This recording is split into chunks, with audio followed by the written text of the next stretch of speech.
गेल्या काही वर्षात लोकसंख्या वाढ झपाट्याने झाल्याने गुन्ह्यांचे स्वरूपही बदलू लागले आहे. त्यातच दाखल होणाऱ्या गुन्ह्यांच्या आकड्यांपेक्षा हे गुन्हे किती प्रमाणात उघडकीस येतात हे देखील महत्त्वाचं आहे.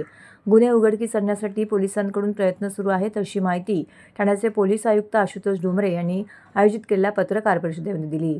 तसेच येत्या काळात पोलीस आयुक्तालयात 5 पोलीस ठाणी कार्यरत होणार आहेत. विशेषतः भिवंडी, उल्हासनगर, कल्याण, शेळ, रायगड इत्यादी ठिकाणांचा त्यामध्ये समावेश आहे. यासंबंधीचा प्रस्ताव शासनाकडे पाठवण्यात आला आहे. तसेच वाढीव मनुष्यबळ मिळावे यासाठी देखील प्रस्ताव पाठवण्यात आला आहे. गेल्या वर्षात 8,230 गुन्ह्यांची उकल झाली आहे, तर ठाणे शहर पोलीस आयुक्तालय हद्दीत एकूण 11,967 गुन्हे दाखल झाले आहेत. त्यापैकी 8,930 गुन्ह्यांची उकल झाली आहे. यावरून शहर पोलीस आयुक्तालयात गुन्हे उघडकीस येण्याचं प्रमाण 75% इतकं आहे. त्यामुळे प्रामुख्याने महिला संबंधित कौटुंबिक हिंसाचार, छळवणूक, हुंडाबळी, खुनाचे प्रयत्न, दरोडेची तयारी, तडीपार, परकीय नागरिक कारवाई, अंमली पदार्थ ताबा, सेवन यांसारखे एकूण 100% गुन्हे उघडकीस आल्याची माहिती ठाणे शहर पोलीस आयुक्त आशुतोष डोंबरे यांनी पत्रकार परिषदेत दिली. ठाणे आयुक्तालयामध्ये किती गुन्हे दाखल झाले आणि गुन्ह्यांबद्दल काय परिस्थिती आहे आणि ठाणे आयुक्तालयामध्ये काय काय नवीन योजना आपण गेल्या वर्षभरामध्ये घेतल्या या संदर्भामध्ये माहिती देण्यासाठी म्हणून आपण ही आज प्रेस ऑर्गनाईज केलेली आहे. तर थोडक्यामध्ये सांगायचं झालं तर 2024मध्ये एकूण 11,967 गुन्हे दाखल झालेले आहेत.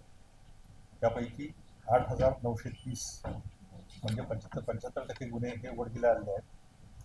त्यापैकी शरीराविरुद्धचे गुन्हे बॉडी ऑफेन्सेस हे 2,204 आहेत.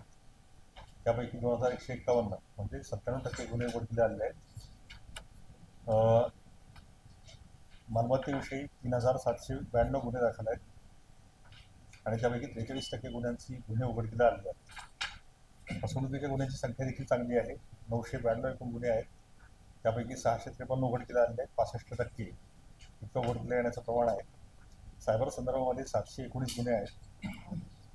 त्यानंतर महिलांसंबंधीचे गुन्हे हे 1,856 आहेत आणि 98% गुन्हे त्याचे उघडकीला आलेले आहेत.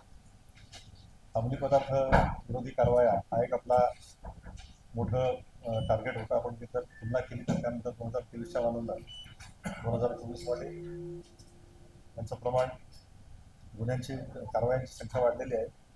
एकूण 162 कारवाया केलेल्या आहेत आणि त्यात सुमारे 16 करोड 50 लाख रुपयांचा माल हा आपण एकतर नष्ट केलेला आहे किंवा ताब्यामध्ये घेतलेला आहे. प्रिव्हेंटिव्ह ॲक्शन्समध्ये देखील मोठ्या प्रमाणामध्ये वाढ आहे. लोकसभा इलेक्शन्स आणि विधानसभा इलेक्शन्स दोन्ही 2024मध्ये झाल्या.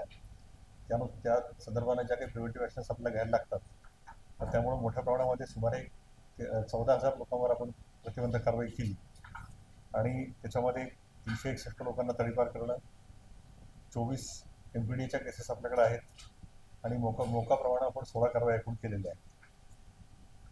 आर्म्स ॲक्ट म्हणजे अवैध शस्त्रांच्या संदर्भामध्ये सुद्धा एकूण 630 कारवाया केलेल्या आहेत आणि एकूण 158 अग्निशस्त्र वेपन्स आपण जप्त केली. 216 काडतुसं, 292 गावठी बॉम्ब आपण जप्त केलेले आहेत.